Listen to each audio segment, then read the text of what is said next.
শত শত পুণ্যার্থীর সমাগমে ধর্মীয় ভাবগাম্ভীর্যের মধ্য দিয়ে ফ্রান্সের রাজধানী প্যারিসের অদূরে বাংলাদেশি নিজস্ব বিহার কুশলায়ন বুদ্ধিস্ট মেডিটেশন সেন্টারের দানোত্তম শুভ কঠিন চিবরদান অনুষ্ঠিত হয়েছে।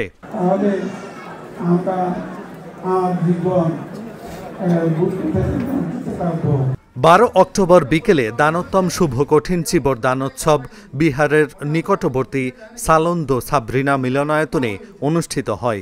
কুশলায়তন বুদ্ধিস্ট মেডিটেশন সেন্টারের দায়ক দায়িকাদের আয়োজনে এই অনুষ্ঠানে দূর দূরান্ত থেকে পুণ্যার্থীরা অংশগ্রহণ করেন। দিনব্যাপী এ অনুষ্ঠানে শিল গ্রহণ, বুদ্ধপূজা, সংঘদান, অষ্ট পরিষ্কার দান, কল্পতরু দান, সবশেষ বহু অনাকাঙ্ক্ষিত কঠিন চিবরদান সহ নানাবিধ দান কার্য সম্পাদন করা হয়। এ সময় সকল প্রাণীর মঙ্গল কামনায় বিশেষ প্রার্থনাও হয়। এটা ছিল ফ্রান্সে প্রথম দানোত্তম শুভ কঠিন চিবরদান।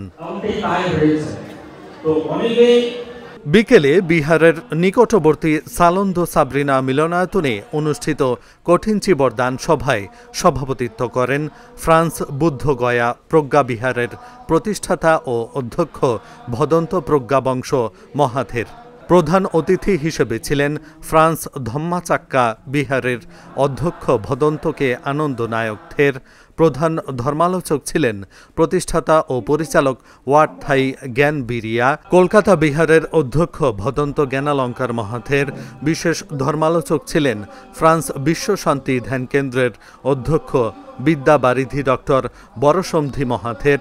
উদ্বোধনী বক্তব্য রাখেন কুশলায়ন বুদ্ধিস্ট মেডিটেশন সেন্টারের বিহারাধ্যক্ষ ভদন্ত জ্যোতিশ্বর ভিক্ষু।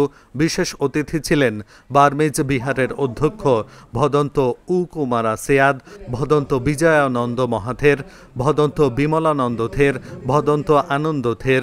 বাংলাদেশ আন্তর্জাতিক সার্বজনীন বৌদ্ধ বিহারের অধ্যক্ষ ভদন্ত বুদ্ধপ্রিয় থের, ভদন্ত অপ্রমাদ ভিক্ষু, ভিক্ষুণী সংঘামিত্রা থেরি প্রমুখ।